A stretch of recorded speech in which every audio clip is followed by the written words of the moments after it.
누가 이렇게 만들었느냐? 우리가 한없이 존경하는 세종대왕이 그렇게 만들었습니다.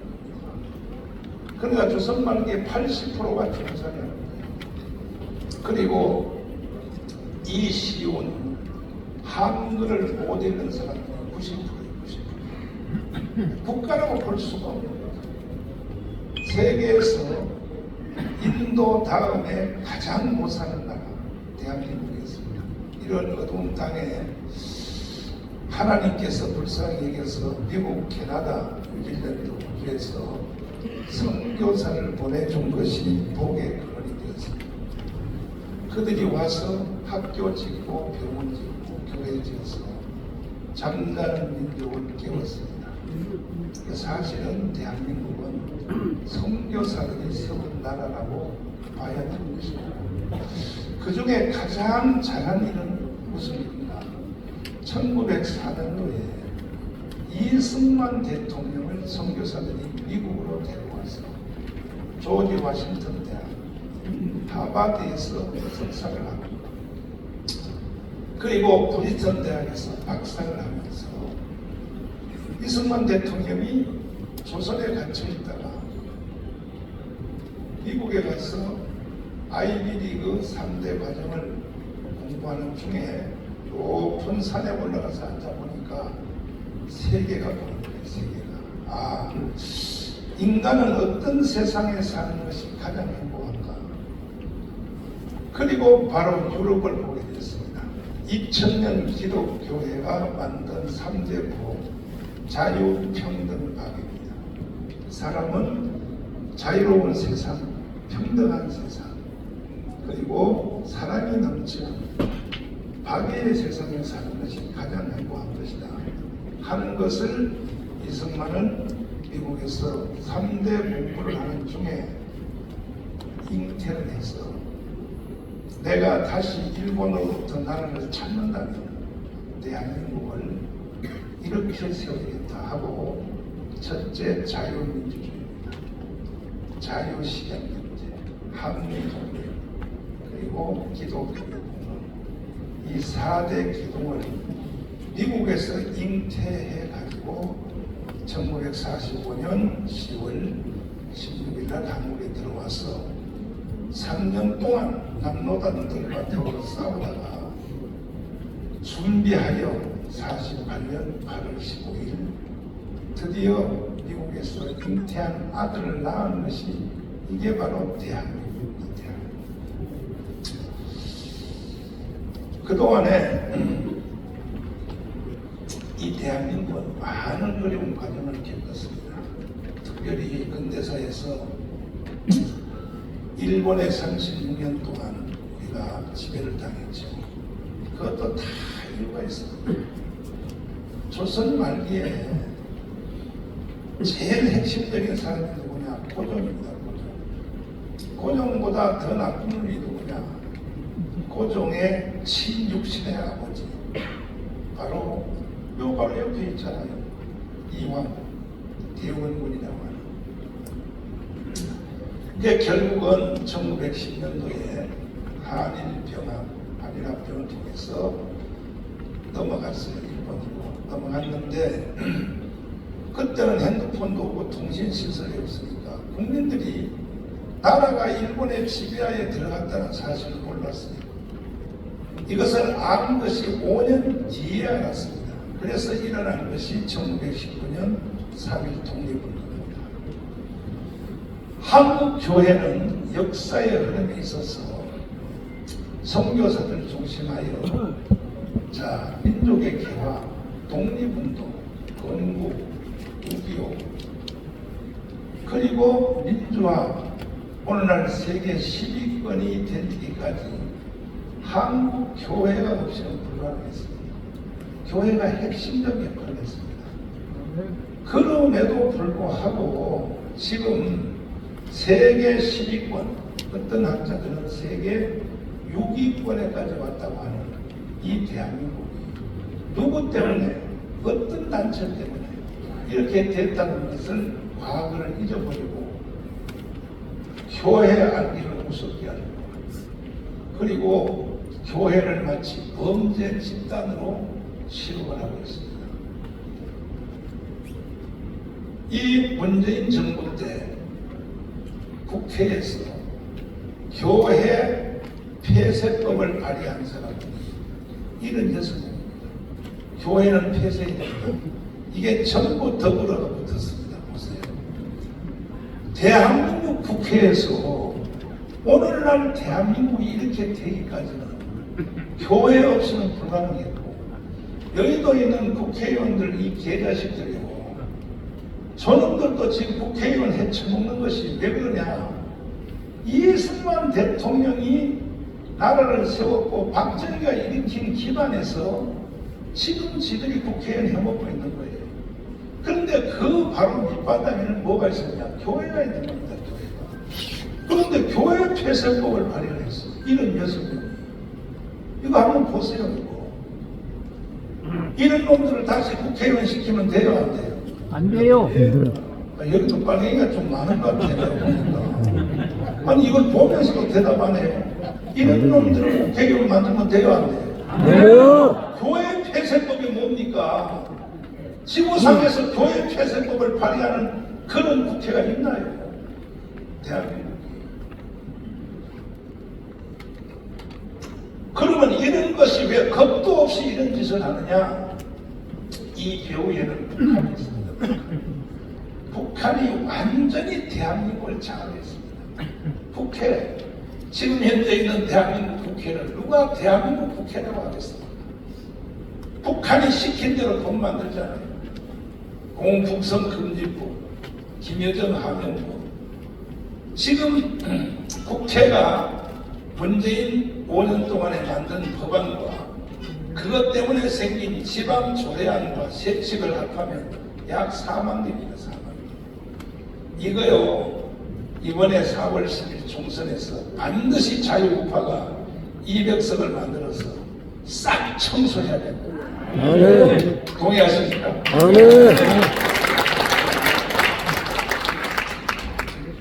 그러면 북한이 지금 정치, 경제 1년에 약 2조 원의 돈의 비트코인을 북한이 지금 빨아가고 있어요. 그러니까 대한민국의 경제를 북한이 가지고 논다고요. 비트코인을 통하여. 어떻게 하다 이렇게 됐냐. 정치, 경제, 사회, 군사, 외교, 문화. 황장엽 선생님이 한국에 와서 북한이 남한에다 심어놓은 간첩이 5만 명이었습니다. 그런데 실제 간첩을 만들어서 한국에 파송하는 실무자 되는 내역 교섭관을 돕고 계시는 지금 국정원에 계시지만은 김국선 선생님은 5만 명이 아니라 15만 명이었습니다. 더 이상 북한이 이제는 한국에 간첩을 더 이상 보낼 필요가 없을 만큼. 그러니까 완전히 북한이 대한민국을 장악하는 거예요. 그 중에 3대 대통령 김대중, 자 보세요. 어떻게 나라를 이렇게 됐는가.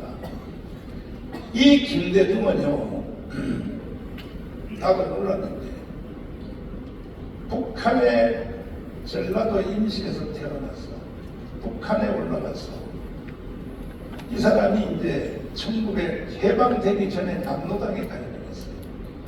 근데 6.25 전쟁이 일어나서 인민군이 오니까 완장을 쳐버렸어요. 완장 무섭잖아요. 그래서 동네의 지주 어른들을 대낮으로 찔러버렸어요. 그러다가 인민군이 낙동강까지 갔다가 3개월 만에 후퇴할 때에 엄마가 하는 말이 너는 한국에서 못 산다. 너가 살려면 인민군을 따라 북한으로 올라가라. 왜? 동네 지도 어른들을 대낮으로 찔렀습니까? 그래서 그 어르신이 북한에 가서 24년을 살다가 어느 날 간첩학교에 징집이 돼서 가족과 자식들하고 인사도 한번 안 시키고 간첩학교에 들어가서 4년 교육을 받고 남파가 되는데 북한의 부수상 홍명희가 마지막 날 저녁 파티를 해주면서 특별히 이 할아버지를 옆방으로 부르더니 너에게 특수 임무를 부과한다. 뭐냐? 너는 남한에 내려가서 간첩으로 내려가서 전라남북도의 도당위원장이 되라. 두 번째가 무서운 일입니다. 김대중을 대통령 만들어라. 자, 이겁니다. 그래서 이 할아버지가 난파가 돼서 인천의 송영동으로 잠입해서 들어와서 간첩학교 다닐 때 절대로 남한에 가서 너는 엄마를 만나면 안 된다고 그러는데 피는 물보다 짙으니까 이 남한 땅에 딱 도착하니까 엄마 생각이 나서 미치고 그래서 가서 엄마 뒷꼭지라도 보려고 산속에 숨었다가 아침에 일하러 나가는 엄마 뒤를 보고 다시 돌아오고 몇 번 하다가 결국은 엄마를 만난 것 때문에 자수를 해서 이 난파간첩에 자수를 한 이 할아버지입니다. 이 할아버지의 증언을 한번 들어보세요. 오늘 이 자리에 참 잘 오셨습니다. 난 여러분에게 할 말이 많은 거예요. 자, 할아버지 증언을 들어보십시오. 남한에서 모든 계모라든가 뭐 폭동을 일으키는 것은 처우의 치령이 없으면 안 돼. 안 돼. 그 말이야. 그럼 남한에서 일어나는 학생들 데모, 민노총, 모든 시위, 모든 폭동은 저 위에의 지시 없이는 절대로 안 한다는 거예요. 저 위에가 어디입니까? 그럼. 북한이라고. 북한 지시 없이는 절대로 안 한다는 거예요. 그리고 이어서 한번 들어보십시오. 그것도 그 폭동 시위라든가 이런 것을 누가 주동이 돼서 일으켰는가? 거기에 포인트, 5.18, 김대중이거든. 그 김대중의 바탕은 1946년도 공산당 때부터 김대중을 내가 활동하던 것을. 그러니까 할아버지가 북한 가기 전에 저 전라남도에 연락처 갈 때도 이미 김대중을 알고 있었다는 거예요. 김대중을 알고 있었다. 알고. 알고 있었다. 그게 김대중이라고 그런 것은 이 빨갱이 제2의 박근혜예요. 제2의 박근혜이 김대중이고 제2의 김대중은 문재인이에요. 문재인 이 문제 해결하지 않으면 대한민국 존재 불투명해. 미안하지만 그 문제 해결하지 않으면 대한민국의 존재가 성립될 수가 없어. 이 할아버지가 간첩 교육을 받고 난파되어서 북한에서 간첩 교육 받은 것처럼 그대로 태어나더라고요. 한국이. 그러다가 어느 날 김대중이 대통령이 딱 되는 걸 보고 끝났다. 대한민국은 끝났다. 그래서 미국으로 망명을 하려고 자기 부인하고 딸은 미국으로 먼저 보내놓고 결국은 이분이 검색에 걸려서 못 가고 자살을 하려고 합니다. 왜? 김대중 대통령을 보고 대한민국은 끝났다는 거예요. 그래서 이 할아버지는 김대중은 1946년도부터 이미 북한에 포섭된 간첩이라는 거예요. 이 할아버지 주장은. 지금 영상 보셨잖아요. 그래서 김대중은요, 대통령 되자마자, 자, 연방 대통령입니다. 3대 대통령이 북한 가서 서명했습니다. 김대중, 노무현, 그리고 가서 대통령이 서명을 했어요. 서명. 연방 대통령이라고. 내가 한번 여러분에게 물어보겠습니다. 대한민국이 연방제로 통일하면 될까요? 안 되죠. 그러면 한국 교회가 존재할 수 있어요? 없어요. 저는요, 문재인 대통령이 딱 되자 한 번에 내가 딱 알아봤어요. 1919년, 2019년 6월 7일날 새벽 2시에 제가 기도하는데, 저는 기도를 많이 합니다. 하는데 성령이 나를 툭 쳤어요. 대한민국 망했다고. 그래서 이게 이게 내 생각인가 성령의 생각인가 분별이 안 돼서 최고의 전문가 7명을 초대하면서 내 기도 중에 이런 성령의 충동을 받는데 최방장관 한국의 경제 대통령 그리고 각 분야의 전문가들을 만났더니 목사님 맞다는 거예요. 대한민국 맞다는 거예요. 왜? 문재인은 반드시 대한민국을 해체하고 북한으로 영광대를 넘기려고 한다는 거예요. 그래서 내가 그 사실을 알고 한기총 대표회장으로서 시국선언문을 발표했습니다. 제가 한기총 대표회장 된 것도 사실 제가 원해서 된 것이 아니에요. 하는 조영기 목사님이 나보고 오라고 해서 갔더니 한기총 대표회장으로 들어가 그래서 저는 안 갑니다. 저는 어르신이 저한테 맡겨주신 기독당 하나 하는 거 이것도 나는 힘듭니다. 다른 사람 시키세요.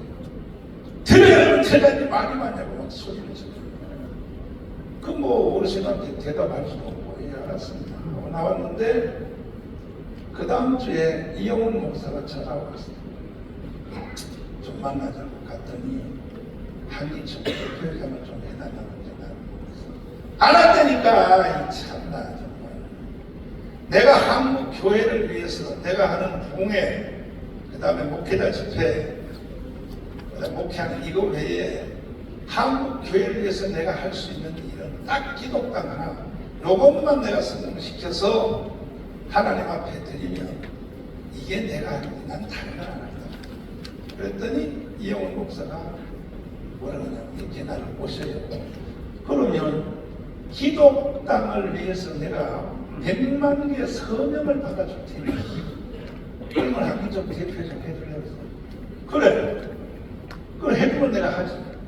그래 하나씩 바꿔서 내 한기총 대표회장 해줄 테니까 그걸 100만 개 서명 받아달라. 그래서 이영훈 목사는 나한테 약속을 지켰어요. 97만 개 내줬어요. 97만 개. 그래서 사실 이 기독당이 살아나게 되었는데 저는요 조영기 목사님하고 김종호 목사님한테 잘못 걸려서 사실 제가 피봤습니다. 오늘 장경동하고 나하고 불러서 김종호 목사님, 조영기 목사님 기독당을 만들어서 여의도에다 넣어놨는데 그래서 저희들은요 정치에 관여하면 이단이 들었습니다. 저는 제가 장경동보다 나이가 한 살 많아요. 그래서 내가 어르신들 이렇게 나쁜 일을 시키면 되겠습니까? 그랬더니 김정호 목사님이 소리를 들었어요. 젊은 목사들이 공부도 안 하고 왜 기독 땅 하는 것이 왜 나쁜 짓이야? 막 뭐라고 해요. 그래서 대답도 못하고 쓰시 몇 개 주워 먹고 바깥에 나와서 장경동한테 그랬어요. 나도 어떻게 하냐. 집도 대전이고 형님이 서울이니까 열심히 하라고 내가 뒤에서 기도하고 도와준다. 그래서 저는 교회에 가서 장로님들을 소집했어요. 최고의 어르신인 조영기 김종원이가 기독당을 만들어 국회에다 넣으라는데 안 그러면 나라도 한국 교회도 없어진다는데 어떻게 하면 될까 했더니 장로님들이 가만히 내 눈을 쳐다보고 우리 교회는 내가 개척이 있기 때문에 장로님들은 나한테 못 가보래요. 가만히 보면 목사님 기도하시다가 좋은 데도 가세요. 근데 말은 그렇게 하지만 눈을 보니까 전혀 아닌 거야. 그래서 집에 가지. 5분 안에 당일 맞춰서 집에 가는 거예요. 그래 2, 3일 지난 뒤에 권사님들한테 전화를 해봤어요. 어제 그저께 장로님들이 날 만나고 가서 집에 가서 뭐를 그랬더니 우리 목사님이 미쳤다. 되겠습니까? 밤잠을 한 잠도 못 자고 새벽 4시 40분까지 잠이 안 오더라고요. 어르신들의 말을 거역하더니 나는 나쁜 놈이 되고 만약에 어르신들 말대로 기독당을 하더니 우리 교회 다 깨지고 부흥회길 다 막히고 내가 하는 사역 다 끝나고 이럴 수도 없고 저럴 수도 없고 하다가 새벽 4시 40분에 내가 인간으로 태어나서 가장 큰 결단을 내렸습니다. 이 결단이 뭐냐? 조용기, 김중곤 이분들은 나이 차이가 나고 형님분이 아니고 부모님이 부모님 같은 분들이 어떻게 나한테 해코지를 하겠나, 못쓰기를 시키겠는가, 이 생각을 제가 하게 됐어요. 그래서 좋다. 내 인생 다 깨지고 우리 교회 다 터지고 붕해줄 다 막힐지라도 내가 하는 어르신들의 말에 순종을 한다 하고 기독당을 하기로 결심해서 진행을 하는데 2시간 잠을 자고 총신대 신대 원장 신창석 교수님을 찾아갔어요. 원장님, 교회는 정치하면 안 돼요. 누가 그따위 소리 하는 거예요? 아니, 합동처 최고의 보수교단 그 원장님의 제자들 목사들이, 합동처 목사들이 다 그런다. 이 자식들이 신학을 해서 배웠어. 칼빈주의는 정치 안 하는 것이 죄야. 존 칼빈이 제네바에서 의회에 공헌을 했고 아브라함 카이퍼가 화란의 총리를 18년 했어. 최고의 신학자가. 덴마크의 지도자 그룬급이 달가스가 다 목사들이야. 누가 교회는 정치하면 안 된다 그따위 소리 하는 거야. 합동적 목사들이 다 그래요. 정신 나간 소리 하고. 그러면 우리 교회 헌신제에 와서 한번 이걸 장로님들한테 가르쳐주래. 좋지. 그래서 헌신제에 모시고 칠판을 갖다 놨더니 칼빈주의와 정치에 대해서 가르치는데 제가 그때 처음 알게 된 거야. 아, 교회와 정치는 어떤 사이인가. 그때 시카고 트리니티 대학의 웨이 그레뎀이 500페이지의 책을 쓰기 전이에요. 그 책이 나오기 전입니다.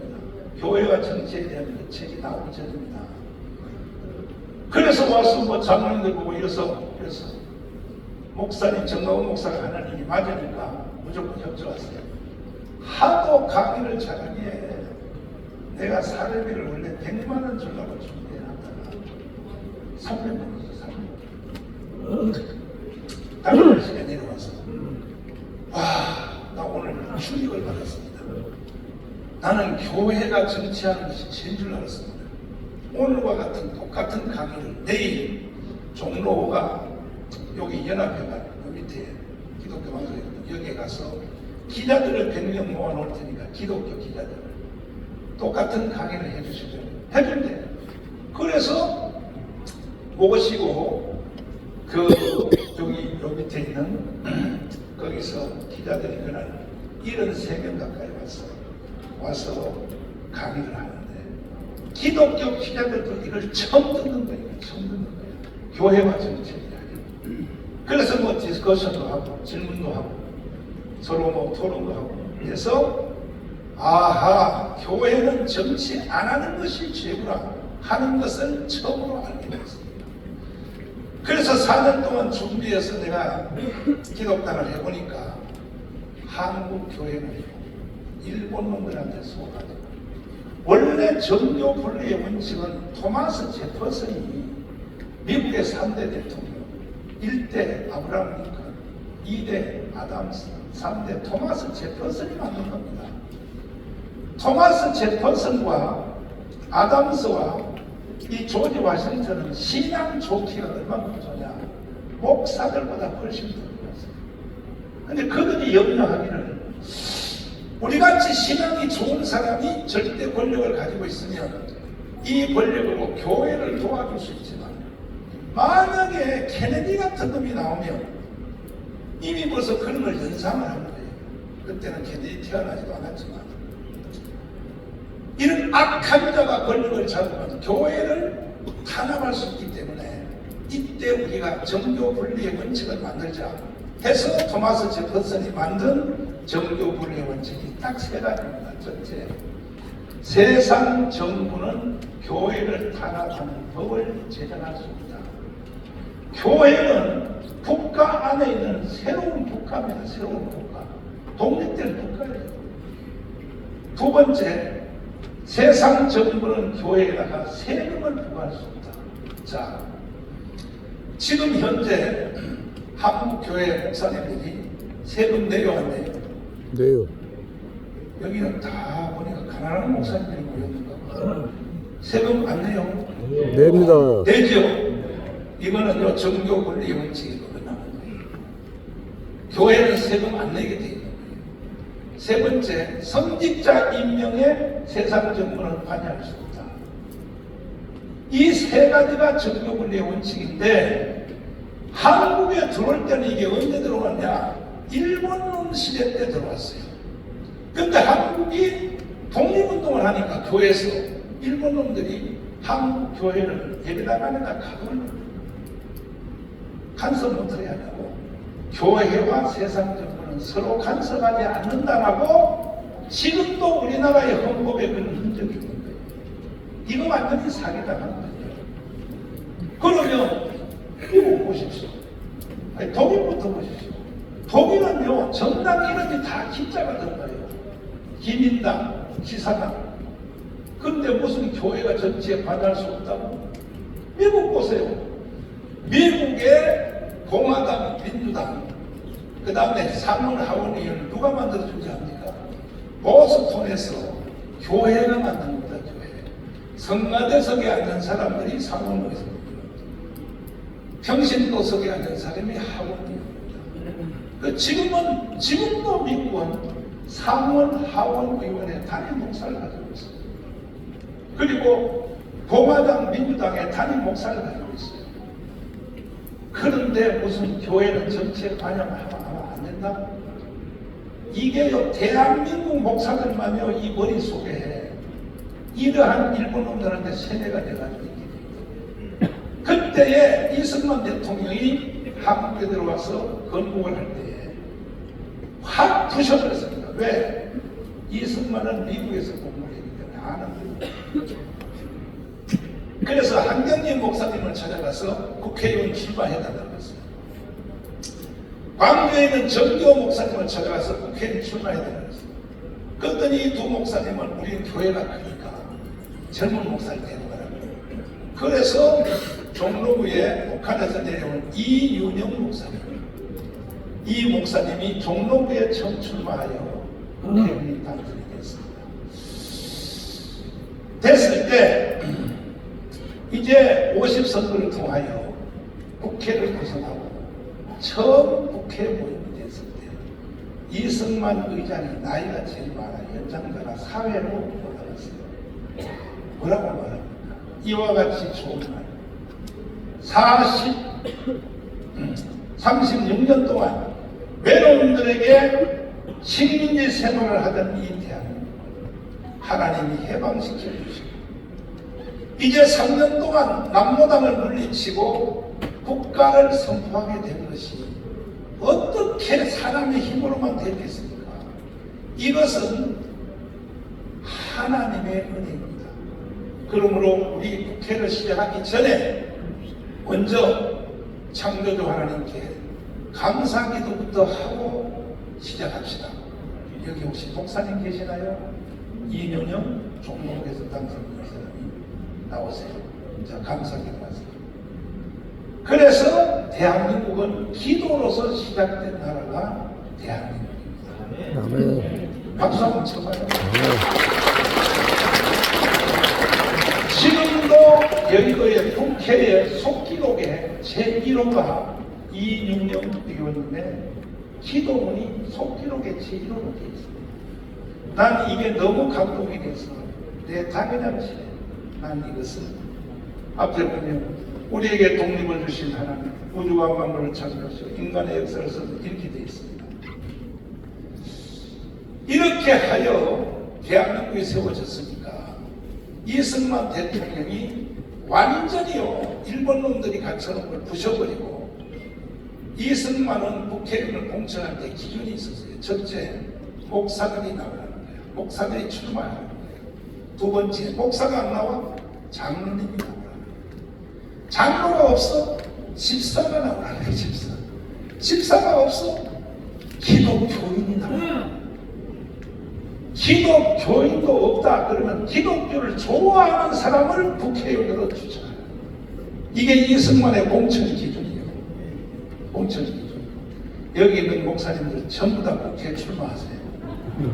안 해요? 아멘. 나 서리가 나고 내려가겠다. 아멘. 그래하여 세워진 나라가 대한민국입니다. 대한민국. 그러다가 박정희 대통령이 국사혁명을 일으켜서 박정희는 일본식 교육을 받았어요. 그래서 다시 중앙정부를 지시해가지고 교회는 정치에 관여하면 안 된다. 박정희 대통령이 다시 이렇게 바꾸는 거예요.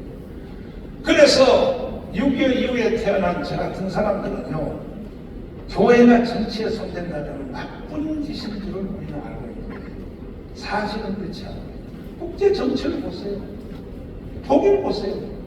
당 이름이 전부 다 기자가 붙었잖아요. 기민당, 기사당 다 붙었잖아요. 미국에 보세요. 단임 목사를 다 가지고 있잖아요. 사문하고는 다. 우리나라만요, 전 세계에 기독당을 가지고 있는 나라가 76개, 76개.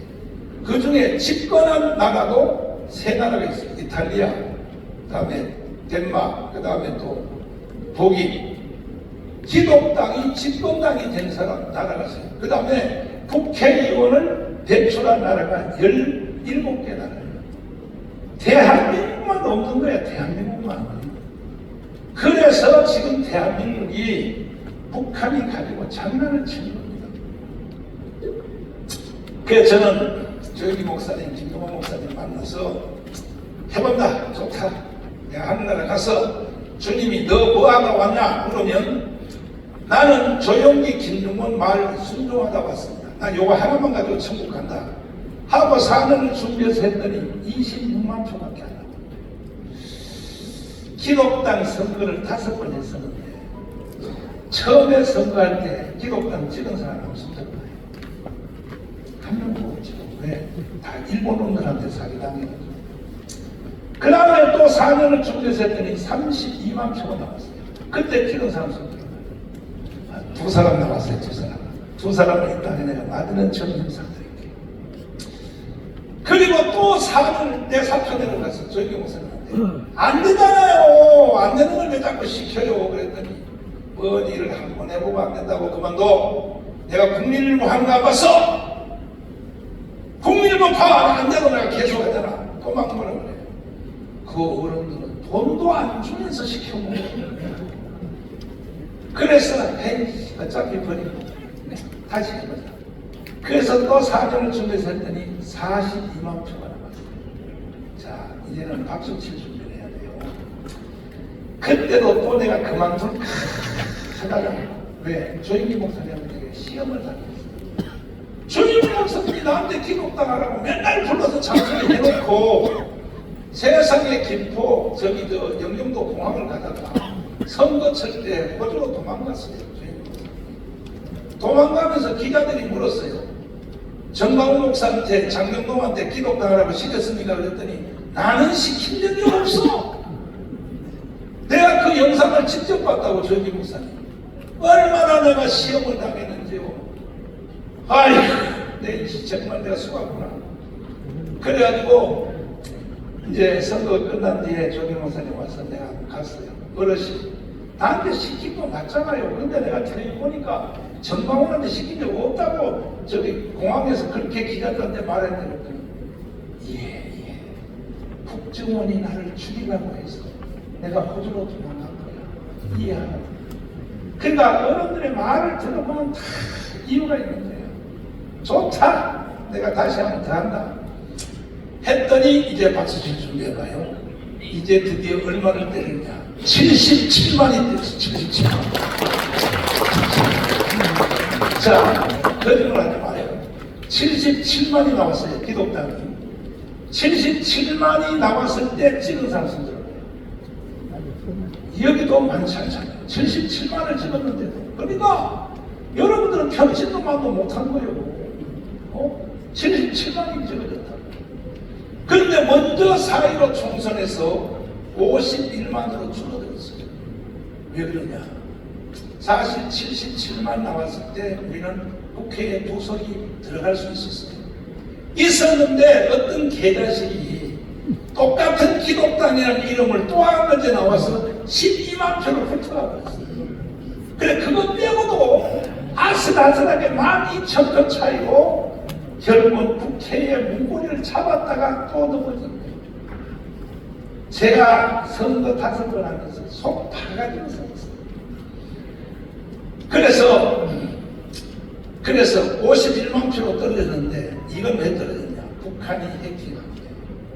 북한이 제일 두려워한 것이 뭔지 압니까? 대한민국 군대 거방목, 정치가들 거방목. 왜 가지고 노는데 북한이? 북한이 제일 두려워하는 것이 뭐냐? 기독당이 국회에 들어가는 것이 제일 두려워하는 거예요.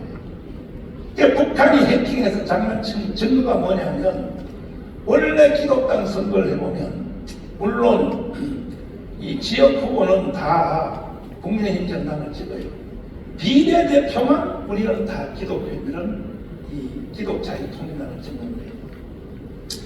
근데 전라도는요 제일 보통 7.5% 나와요. 전라도는 기독교인이 40%야. 그러니까 전라도 표가 기독당은 제일 많이 나오는데 전라도 선거구에서 100개 선거구에서 한 표도 안 나오는 것이 100개야 100개. 이게 북한이 해킹했다고는 결정적 증거입니다. 이제는 국정원이 북한이 선관위에 가지고 놀았냐? 이건 국정원이 실험했어요. 7번 했는데 6번 불렸습니다. 이제는 증명이 다 된 거예요. 자, 그러면 앞으로 어떻게 할 것이냐? 내년 4월 10일이 선거입니다. 올해 4월 10일이 선거인데 지난주에 한국에서 제일 큰 교회, 세계에서 제일 큰 교회 이름은 아직 안 밝힙니다. 진단을 하세요. 목사님을 만났어요.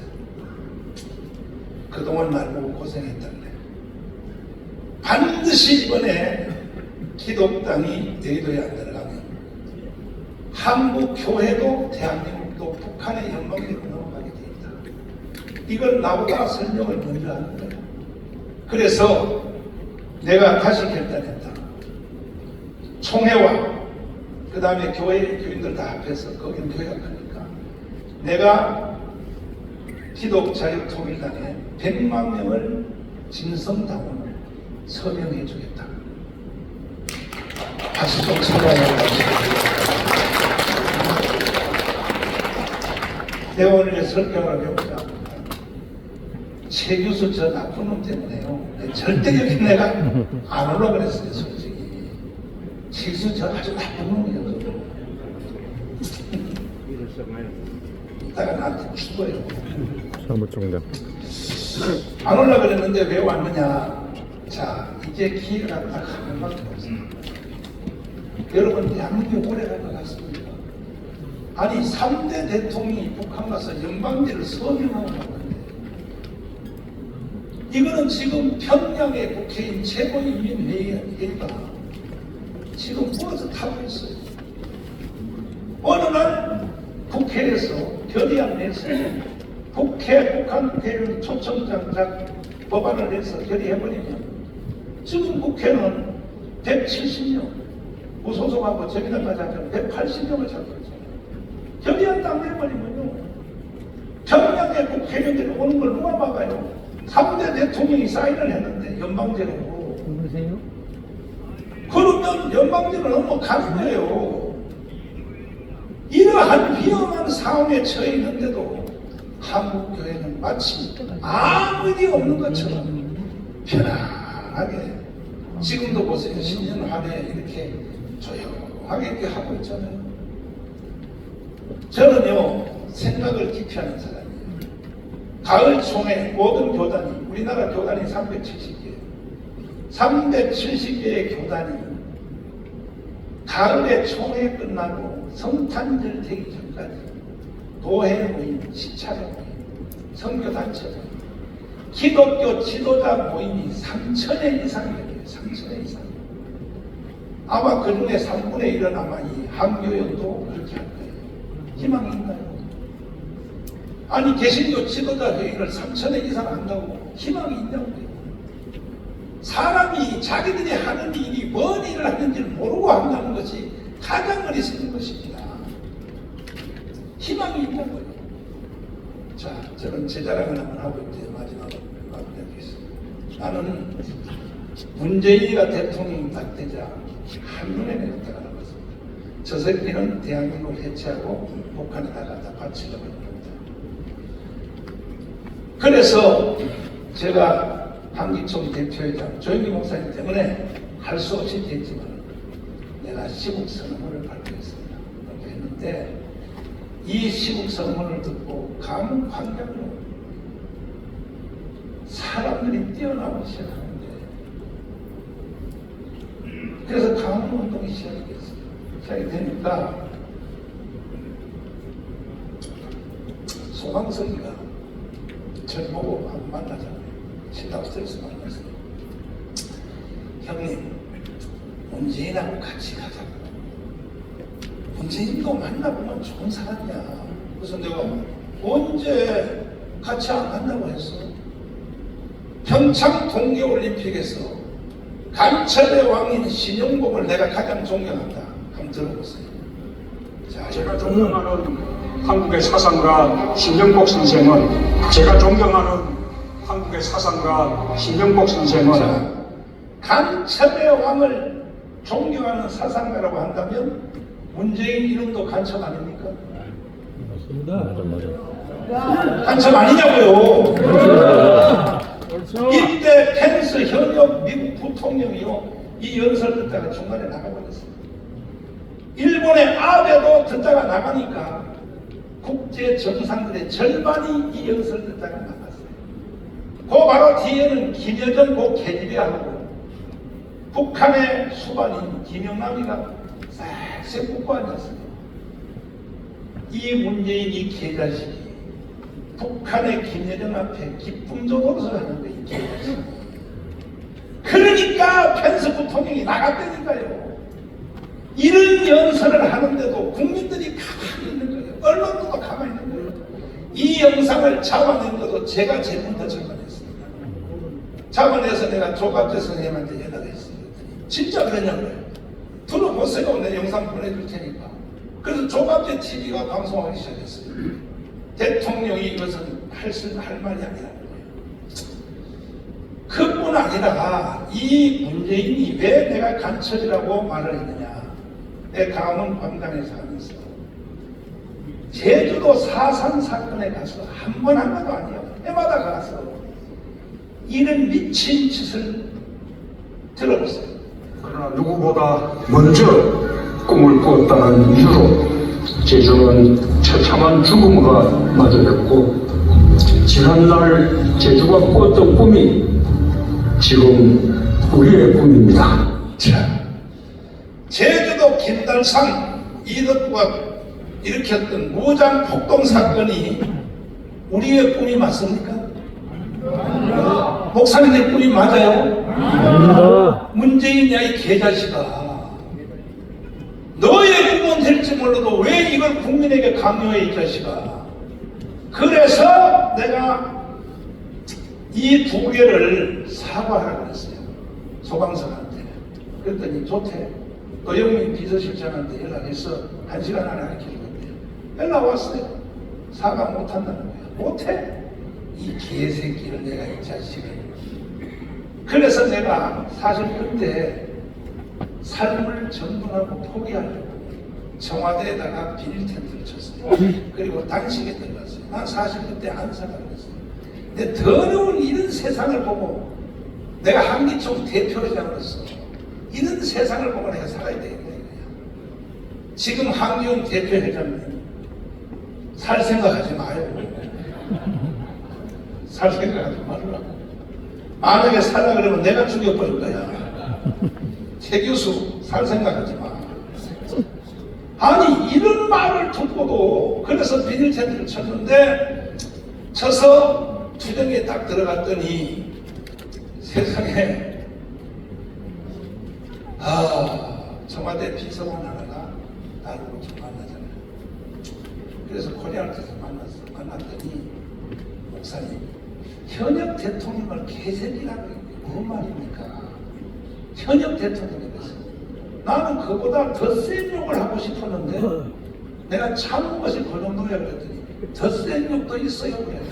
있지? 한번 해보라 그래. 야 이 씨발 새끼야. 그랬더니 비서관이 뒤로 넘어갈라 그래. 그러면서 웃으면서 하는 말이, 잘 들어보세요. 나를 설득하는 거야. 목사님, 신도시에 땅 3,000평에 교회 잘 지어줄 테니 문재인하고 같이 갑시다. 이렇게 나를 설득하는 거야. 자, 성도로 봐주세요. 신도시에 땅 3,000평에 교회 잘 지어준다 그러면 그래도 나는 안 넘어가겠다. 성도로 봐요. 안 넘어간다. 안 넘어가요? 100%다 넘어가요. 그래서 내가 이렇게 말했습니다. 이서관님, 신도시의 땅 3,000평에 교회 잘 지어줄 필요 없어요. 우리 교회도 커요 지금. 그보다 더 쉬운 일이 있어요. 뭐냐? 평창 동계올림픽에서 진영국 감척을 내가 가장 존경한다. 이거 사과해 주시고, 그 다음에 48년 8월 15일 이승만이 세운 건국을 인정할 수 없다. 이 문재인이가 이렇게 연설했거든요. 그거 2개 사과하면 내가 도와드릴게요. 1시간 좀 기다려보래. 상의해서 하죠. 1시간을 연락왔어요. 사과 못하겠다는 거예요. 그래서 내가 강원광장에서 문재인 이 새끼는 간첩이라고 내가 하다가 깜빵 3번 갔다 왔어요. 깜빵 3번 갔다 왔어요. 재판이 이루어졌는데 재판부가 나한테 질문을 했어. 왜 현역 대통령을 간첩이라고 했느냐? 내가 76개 혐의로 고발당했어요. 76개 혐의입니다. 김대중이 남로당이다. 이것도 김대중이 아들 김홍욱이가 걔가 날 고발했어요. 자기 아버지 남로당 아니다고. 근데 이거 전부 역사적 자료를 내니까 전부 다 무혐의다 그랬어요. 남로당 맞아요. 김대중은 남로당 출신 맞아요. 그리고 심지어 뭘까지 고발했느냐? 내가 50년 전에 다녔던 대한신학교 성적표를 조작했다는 거야. 이것도 고발됐어요. 76개 고발해요. 그래서 내가 송중근 검사한테 그랬어요. 아니 성적을 조작했으면 지금 현재 1등으로 돼 있어야죠. 조작했으니까 A 플러스가 돼 있어야지. 지금도 뛰어보면 꼴등입니다. 그래서 꼴등 성적표를 내놨더니 이거는 무혐의로 하겠습니다. 이런 식이요, 이런 식. 그래서 제일 큰 것이 뭐냐? 제일 큰 것이 뭐냐? 사실은 3가지인데 하나는 뭐냐? 내가 3번 깜빵 갔던 게 한 번은 그 황교안 때문에 갔어요. 황교안. 자유우파는 황교안을 대표로 세웠으므로 우리 모두 합쳐서 4.15 총선에서 이겨야 됩니다. 이게 선거법 위반으로 내가 끌려 들어간 거예요. 그런데 황교안 때문에 내가 깜빵을 한 번 갔어요. 3번 중에 한 번은. 그러면 최소한 황교안이가 서울구치소에 나한테 면회는 한 번 와야 돼, 안 와야 돼요? 면회는 무사하고요. 내 깜빵 갔다가 나온 뒤에도 전화 한 통도 안 했어요. 나는 그래서 이 대한민국의 국회 지도자들 나는 한 놈도 믿을 놈이 없다는 거야. 한 놈도. 절대 여러분이 이용당하면 안 돼요. 국민의힘 정당이 나라와 한국교회를 지켜주겠다는 생각도 하지 마세요. 만약에 한국교회 폐쇄법을 76명이 더불어민주당이 발의를 하면 국민의힘 정당 국회의원들이 기독교인들 중에서 들고 일어나야 돼, 안 일어나야 돼? 일어나야죠. 안 일어나야 돼요? 일어나야죠. 다 망한 나라를 정광훈 목사가 살려놓으니까 지금도 뭐 국회에서 조찬 기도해야 한다고 개나발 같은 소리 하지 말아요. 문재인이가 대한민국을 해체하고 북한으로 넘기라고 할 때 교회 폐쇄법을 발의했을 때 국회에 있는 기독교인들이 뭘 했냐 말이야, 뭐 했냐 말이야. 자, 내가 강원 운동할 때 영상을 잠깐 보여드리겠습니다. 나는 깜빵 3번 갔다 오면서 내가 하나님 앞에 서원한 게 있어요. 내가 인생을 그동안 어떻게 살았냐?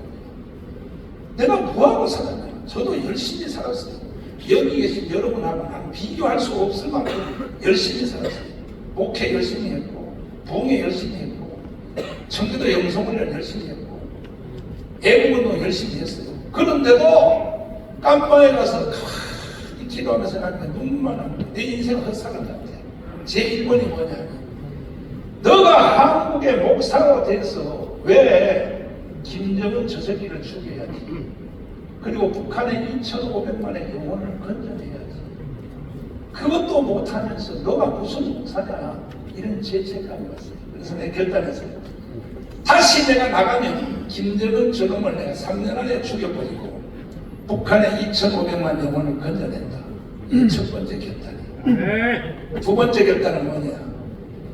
만약에 김정은을 죽였을 경우에 중국 군대가 북한에 다시 들어와버리면 죽 서서 뭐예요? 해주는 거죠. 그래서 나는 이승만을 전공했기 때문에 이걸 막아낼 수 있는 것은 미국의 상원의원밖에 없다. 그래서 상원의원을 만나라고 시도했어요. 잘 안 되더라고요. 그래서 하루는 박동선 회장을 만났어요. 박정희 때 노무현이 있었어요. 그냥 만났는데 박동선 회장님한테 상원의원 좀 만나게 해주세요. 그랬더니 목사님, 한국과 미국은 문화가 다릅니다. 한국은 사동의 8촌까지 잡아당기면 윤석열도 만날 수 있고 누구도 만날 수 있지만 미국은 절대 안 됩니다. 정상적인 정치 로펌을 써야 된다는 거예요. 소개해주세요. 그래서 지금도 내가 한 달에 7,500만 원씩을 내고 있어요. 워싱턴인 정치 로펌을. 그래서 그들한테 그래 했더니 한 번 들어오려면 5명씩 사모님들 딱딱 세팅을 해놨어요. 내가 그래서 지금 21명을 만났어요. 사모님 20명 만났는데 그 중에 최고의 대결을 하나 건졌어요. 현재 상원의원의 제3인자 되는 린지 그레함이라고 들어봤어요. 이분을 내가 만나서 설명했어요. 한국 통일시켜달라. 그랬더니 통일을 어떻게 시켰냐. 미국이 방해놓고 있잖아, 미국이! 그랬더니 언제 미국이 한국 통일을 방해놨냐 그래. 이거는 6.25 때부터 다글라스 베나더가 중국 군대가 한국에 개입할 수 있으니까 히로시마 원자탄을 중국에다 흑룡과 사람이 많이 항상 인간의 희생이 잘하는 거기다가 한 방을 더 때리자 했을 때 다글라스 베나더의 군복을 벗겼다냐 트럼프니까 그때부터 이 미국은 한국의 통일을 원치 않는 거야. 중간에 잘라놓고 관리하고 있는 거야. 나를 못 속여. 그리고 내가 그 본체를 내가 말했어. 왜 미국이 한국을 통일 안 시켰냐? 미국은 한국 통일 안 시키는데 현재 상태로 딱 관리하는데 그 이유는 뭐냐? 통일시켜 놓으면 통일된 한국이 중국으로 붙을까봐 그런 잘 들었어요. 내가 그 말을 딱 했더니요. 거기에 민주당 상원 중에 하나는 나한테 이렇게 말했어요. 그 사람이 친내교 지사야. 목사님 말이 맞대. 목사님 말을 듣니까 천륜이 느껴진다. 내가 중심을 딱 잡았거든. 그리고 내가 린지 그레함한테는 뭐라고 말하냐.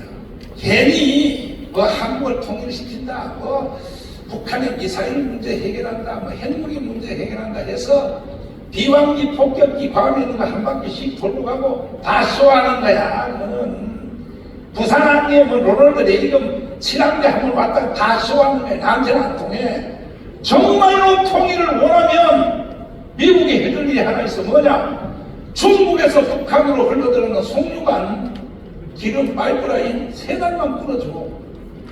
그랬더니 제일 강렬하게 반응을 일으킨 사람이 린지 그레함이야. 맞다는 거야. 그러면서 내가 당국 법안을 만들어서 통과시켜주겠다는 거예요. 미국의 상원의원은 전 세계를 다 통치하는 겁니다. 그리고 이것을 한국에 가서 내가 직접 선포해 주겠다. 그래서 린지 그레함이 한국에 오게 돼 있습니다. 내가 너무 감사해서 눈물도 나고 해서 나도 모르게 순간적으로 흥분해서 만약에 당신이 한국에 와서 송유관 끊는 법안을 내가 막아주겠다고 한국 와서 선포해주면 내가 조금 전에 보여준 영상, 강화문 영상, 내가 그 영상을 편집해서 갔거든. 그랬더니 진짜 이거 너가 해야 돼. 바로 앞에 서 있는 연단이 내가 아니냐. 강화문 운동, 이건 세계적인 운동이다. 홍콩의 보렉십이 3달밖에 못했어요. 결과 못 만들었어요. 결국 홍콩은 중국 지배에 들어갔습니다. 우리가 강화문에서 비가 오나, 그 다음 뭐예요? 눈이 오나. 풍이 오나. 4년 동안 투쟁한 것 때문에 이 영상을 내가 보여줬어요.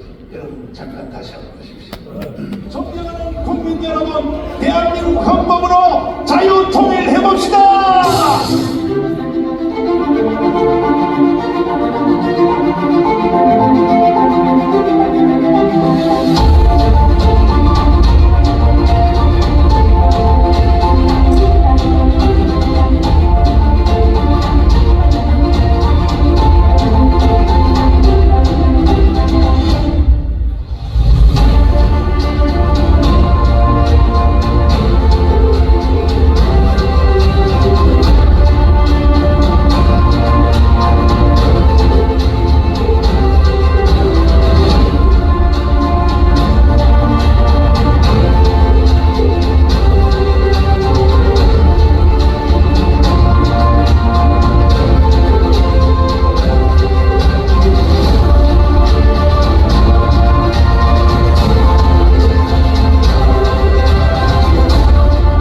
자, 시간관계상 그만.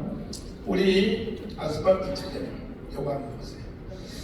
이게 영하 15도였습니다. 15도. 그 전날 진문개비가 와서 밑에 얼음이 들어갔어요.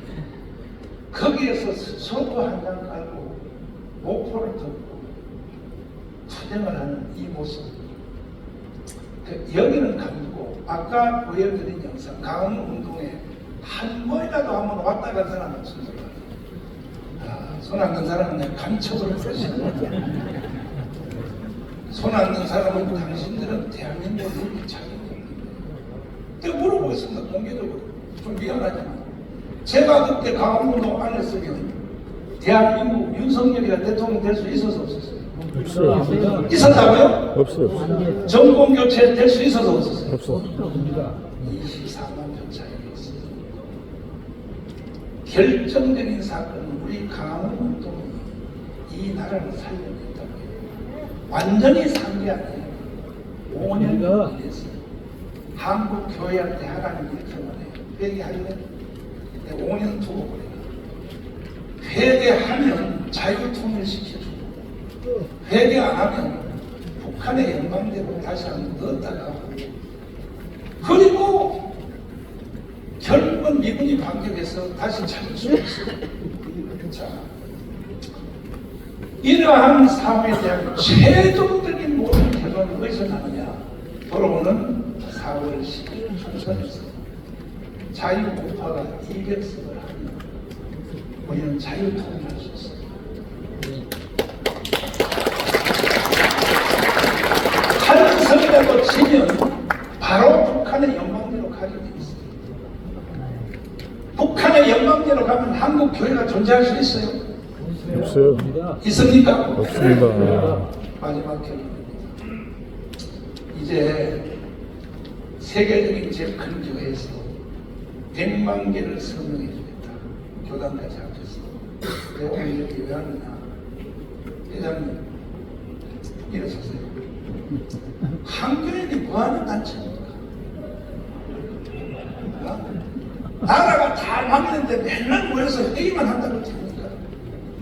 그러면 4월 10일 총선에서 원래 기독자유통일당인데 그 안보 세력들이 6사, 해사, 3사 이 사람들이 기독자만 빼주면 우리도 다 이 당을 지지하겠다. 이게 강원 운동이 30%가 안보 세력이에요.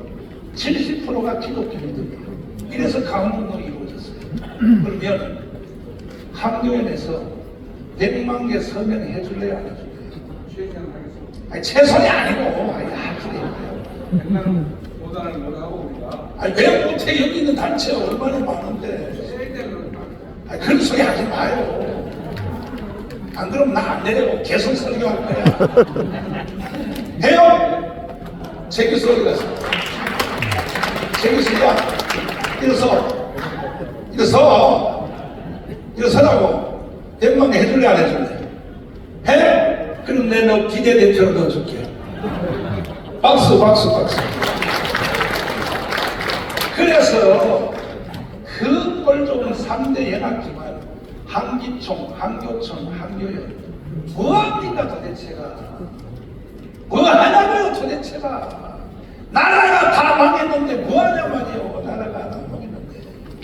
네, 그래서 3대 연합기관에 다니면서 다 100만 개씩 내가 받아내라 그래 한국. 처음에 여기 먼저 온 거예요 먼저. 이래서 우리는 자유통일 한번 해보자. 네. 마지막 결론을 들어보세요. 국민의힘 정당을 믿으면 안 돼요. 왜 그러냐? 보세요. 우리가 그렇게 이기게 해줬더니요. 지들끼리 싸워서 박근혜를 탄핵하잖아요. 박근혜 탄핵을 더불어민주당이 했습니까? 그것도 몰라요. 김이죠. 아니 박근혜 탄핵 때문에 국가가 이렇게 확 기울어졌거든. 박근혜 탄핵을 더불어민주당이 했습니까? 누가 했어요? 김이죠. 김이. 국민의힘 정당이 지들끼리 싸우라고 했다고. 그래서 만약에 100% 200석 전체를 국민의힘 정당 하나의 200석을 만들어줘도 나라는 또 망해요. 왜?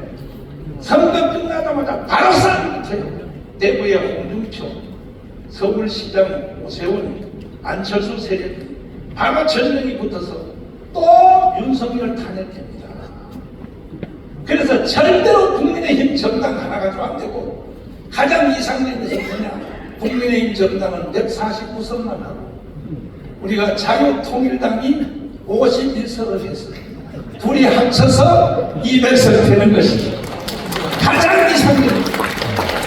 그래야 우리는 이 나라를 지킬 수 있습니다. 아멘. 말이 길어져서 진짜 미안한데요. 참, 나도 나이가 들어서 많이 많아졌어요. 일본의 공명당이라고 하는 네. 이 공명당이 종교당입니다. 창가학회 불교 쪽에 속한 남녀랑교. 창가학회에서 나온 그게 30석밖에 안 돼요. 이 30석밖에 안 되는 것이 거대한 자민당을 끌고 다녀요. 그러니까 일본은 건전하게 가는 거예요.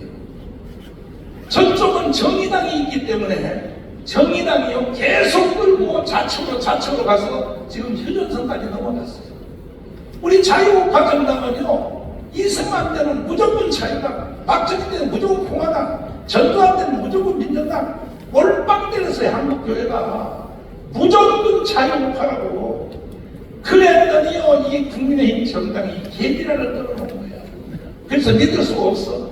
그래서 조용기, 김용호 목사님은 이걸 미리 안 거야. 자, 조용기 목사님 영상 한번 들어보세요. 조용기 목사님이 얼마나 영리한지를 한번 보세요. 미리 벌써 한번 들어보세요. 우리의 군대가 울타리면 보안법은 대문입니다. 아무리 울타리를 튼튼히 해놓아도 대문을 열어 제껴버리면 안방까지 적이 들어오는 것입니다. 보안법을 우리가 없애버리면 어떠한 일이 일어납니까? 첫째로 북한 노동당에 가입하는 것을 막을 수가 없습니다. 대한민국 땅에서 100주에 북한 노동당에 가입해도 처벌할 수 없습니다. 둘째로 북한 체제와 주체 사상을 마음 놓고 길거리에서 전파해도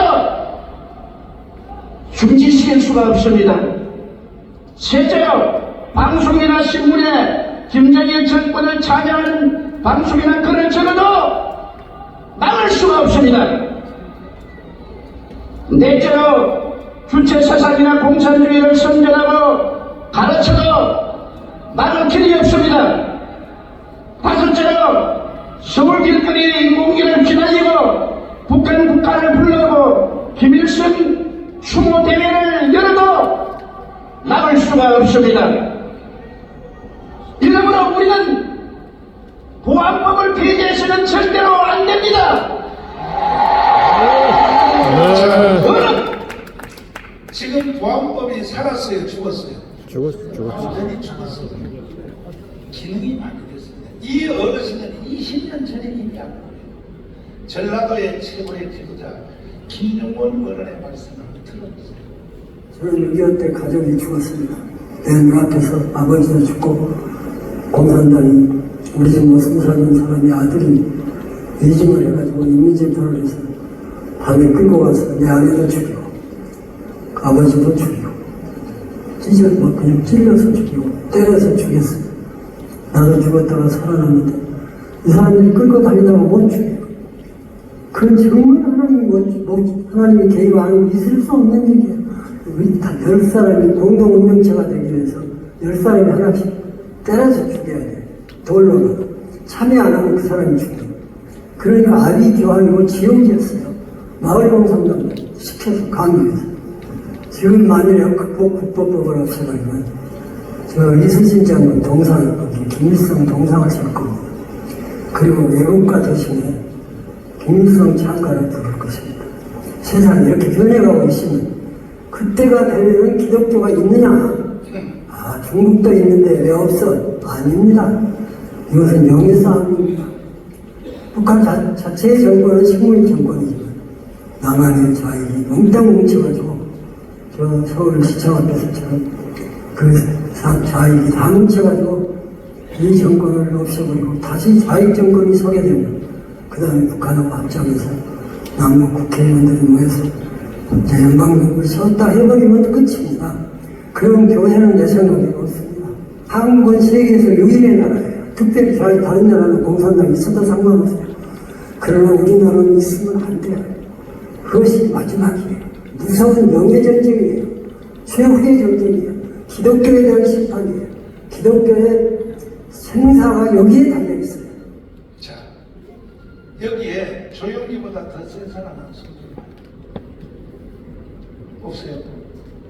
김용원보다 더 센 사람은 없습니다. 그러면 한국교회는 조용기와 김용원의 말을 들어야 하죠. 들어야 돼요. 목사님은 입만 닫지 마시고 대답해.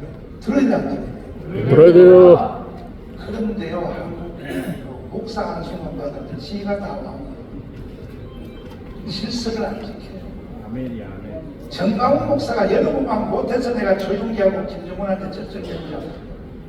내가 강화문 운동한 것도 조용기 때문에 한 거예요. 기독당 한 것도 조용기 때문에 한 거예요. 그러니까 한국 교회가 책임을 져야 되는 거예요. 그래서 기회가 이제 여러 번 없어요. 딱 한 번이에요. 4월 10일이에요. 한국교회 세례교인들이요, 진짜로 조사를 다 해봤어요. 17개 우리 교단이 전부 다 하나가 다 됐어요. 합동적, 통합적, 감리교, 성결교, 기성교에서 전체 연합 다 됐어요. 그래서 롯데호텔 장설체육관에서 연합회 다 했는데 실제로 조사를 해보니까 세례교인이 1,700만이야. 그동안에 속은 거예요, 우리가. 저 세상 사람들한테. 기독교인이 뭐 500만 이하로 떨어졌다고. 개뻥이요, 뻥. 실제로 조사하면 1,700만이 넘어요, 기독교인이. 그러니까 이제 한번 전부 뜻을 합해서 이번에 4월 10일 총선에서 기독교가 일어서서 전체가 우리가 이겨야 됩니다. 이겨서 그 다음에 우리의 적은 견해가 다른 것은 4월 10일 이후에 다시 싸우자고 우리끼리. 그때 가서 또 싸우다 하자요. 그러나 일단은 4월 10일까지는 이 기독자유통일당, 지금 기독자 빼버렸어요. 여기에 힘을 합해서 나라와 한국교회부터 지켜놓고 그 다음에 우리가 다른 일에 견해가 다른 것을 그 후에 하자. 할 말이 너무 많지만 여기서 마치고 여러분 오랫동안 들어주셔서 감사드리고 제가 드린 말씀 중에 너무 내가 열받아서 무리하게 표현한 것이 있다면 용서해 주실래요? 네. 안 해주실래요? 아멘. 감사합니다.